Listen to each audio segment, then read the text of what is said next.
পারে না এবং তার বাইরে মনে কিছু করতে পারে না, হোক ভালো কিংবা খারাপ। তো সম্মানিত হাজির, আল্লাহ তাআলা বলছেন যে আপনি আপনার উম্মতদেরকে বলে দিন তারা যেন তাদের দৃষ্টি নিচু করে রাখে এবং তাদের লজ্জা স্থানকে হেফাজত করে। এটা তাদের জন্য খুবই পছন্দনীয়, পবিত্র।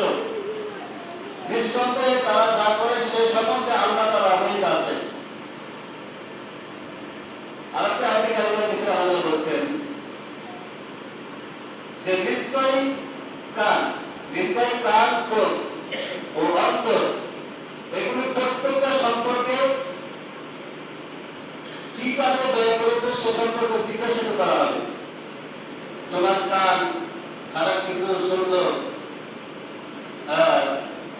তোমার চোখ খারাপ কিছু দেখলো, দেখার পরে ওই অন্তরকে কামনা বাসনা থাকলো, এটা সম্পর্কে কি কাজে ব্যয় করেছে, ব্যবহার করেছে সে সম্পর্কে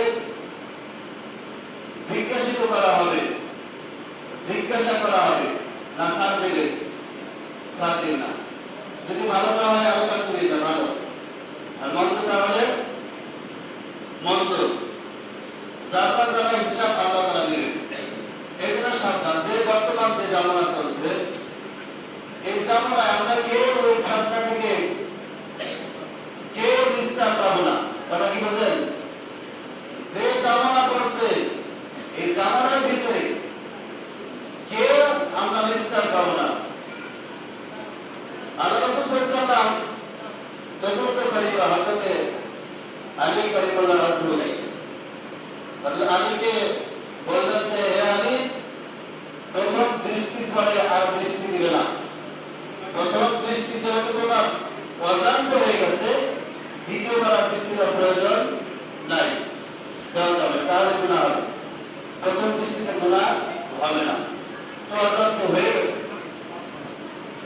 তাহলে আমরা যে অবস্থা করে আছি, যে অবস্থা করছি, মানে রাস্তাঘাটে চলবেন, বাড়িতে চলবেন, যেখানে যান, বাজার ঘাট,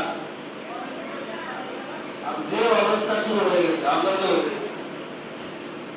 কেউ পরিত্রাণ তার কোনো সুযোগ নাই। তারপরেও নিজেকে বাঁচিয়ে রাখতে হবে।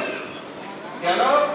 এমন ফেতনার জামানা, এই এমন একটা জামানা, এই জামানা নিজেকে বাঁচা বড়, এটা হলো সবচেয়ে বড় জিহাদ। নিজেকে এই দুনিয়ার ঠাট্টা থেকে, দুনিয়ার অশ্লীলতা থেকে, খারাপ ব্যবহার করা, সমস্ত কাজ থেকে নিজেকে বাঁচিয়ে রাখা খুব কঠিন ব্যাপার।